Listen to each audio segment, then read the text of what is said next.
আমি নামাজ পড়ে এমনও দিন বলছি, আল্লাহ তুমি আমার একদিন দেখাইয়া মাইরো যে এই দেশে আওয়ামী লীগের শাসন নাই, যে একটা আওয়ামী লীগ ধরাই দিছি, এটা সারা দেশবাসীর ক্রেডিট। আসলে উনি এইখানে মিডিয়ার সামনে আইসা প্রথম খুব ভালো ভালো কথা বলছে, কিন্তু বলার পরিপ্রেক্ষিতে এক সময় উনি আওয়ামী লীগের প্রতিপক্ষ নিয়ে কথা বলতেছে।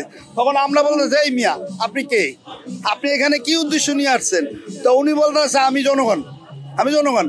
তা এই কথা বলাতে আমি এবার এই পাশে খারাপ ছিলাম, আমি দৌড়ে শুনে এই মিয়া তুমি যাও না, তোমার পুলিশে দেবো। এই কথা বলার পরে তারা এই বন্ধু নিয়ে আসলাম, এর ভিতরে পুলিশের একজন প্রশাসনের লোক ওনারা এসে নিয়ে গেছে। তবে সব থেকে বড় যে অনুভূতিটা ভাই, আসলে বলতে খারাপ লাগে বুঝছেন, খুব একটা মজার বিষয়। বিয়ার পরে বউ নিয়ে যখন আমাদের যে মানে অন্তরঙ্গটা চলে, ওই সময় যে একটা অনুভূতি পাওয়া যায়, আজকে আওয়ামী লীগ ধরাই দিয়া সেই অনুভূতি বুঝছেন ভাই। আমি আসলে ব্যক্তিগতভাবে এই একটা বছর ধইরা আমি খুব খুশি। আপনি জানেন আমি নামাজ পড়ে এমনও দিন বলছি, আল্লাহ তুমি আমার একদিন দেখাইয়া মাইরো যে এই দেশে আওয়ামী লীগের শাসন নাই, যে আওয়ামী লীগের শাসন থাকবো না, এমন একটা দিন দেখে যেন আমার মরণ হয়। নির্যাতনের শিকার ভাই, নির্যাতন তো ভাই আসলে যেইটা হয়ে গেছে এটা তো রেকর্ড করা নাই। যদি রেকর্ড করা থাকতো তাহলে আজকে আপনারা মিডিয়ারা বিএনপির বড় একটা পদ আমারে দিতেন। আমি খুব সামান্য একজন লোক বুঝছেন, আমি কিন্তু কোনো দলীয় বড় কোনো মাপের কোনো নেতা না, আমি একটা কর্মী। জাস্ট আমি মোহাম্মদপুর 7 নম্বরে থাকি, আমার ওখানে কোনো কাগজ কলমও আমি কোনো নেতার নাম নাই আমার নাম, আমি একজন কর্মী। সেই হিসাবে আমি বাংলাদেশ জাতীয়তাবাদী দল বিএনপির কর্মী ভাই, সাধারণ কর্মী। আমার ম্যাডামের আজকে 81তম জন্মবার্ষিকী উপলক্ষে আমি এইখানে আসছি, এখানে গান বাজনা চলতেছে, তো একটু মনের একটু আনন্দ প্রকাশ করতেছি।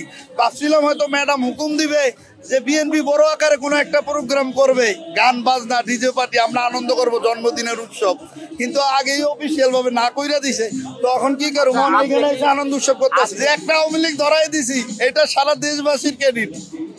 আপনাদের মাধ্যমে চাই এটা আপনার ছড়াই দেন, যেন ওরা ভয়ে এ মুখী 32 মুখী না হয়।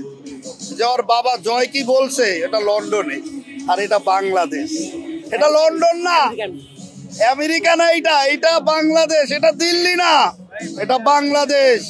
এখানে কোনো কিছু বলার আগে, কিছু করার আগে 10 বার এখন ভাবতে হবে, কারণ এদেশে এখন আওয়ামী লীগের শাসন নাই, এখন এদেশে জনগণের শাসন চলতেছে। আরো নির্বাচনের দিন সামনে, এখন মাথাই নষ্ট।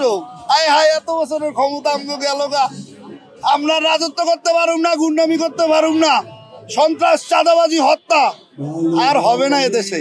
আশা করি মসজিদে কাতার বাই কাতার এখন মানুষ নামাজ পড়বে, ইমাম সাহেব তার মনের ভাব প্রকাশ করবে, যার কারণে শত শত ইমাম সাহেবের জীবন গেছে, হাজার হাজার লক্ষ লক্ষ ইমাম সাহেবের চাকরি গেছে শুধু স্বৈরাচার বিরোধী কথা বলার জন্য। করোনার সময় আমি যখন ওই বসুপাড়া একটা মসজিদে লুকে নামাজ পড়তাম, ওই ইমাম সাহেব শুধু বলছিল মুখের কথায়, হে ওবায়দুল কাদের পাড়ার ঘরের পাড়া আম করে বলছে মসজিদ বন্ধ করে দিতে, করোনার সময়ের কথা। ওই ব্যক্তিরও ধরে নিয়ে যায় পুলিশে, পরবর্তীতে একজন লোক ভালো মনের লোক তারা ছাড়াই নিয়ে আসে। এই যে স্মৃতিগুলা ভাই, এটি তো ভোলার না। তা আমি অনুভূতি ভাই কেমনে দেখাবো যে আওয়ামী লীগে গেছে পরে আমি কত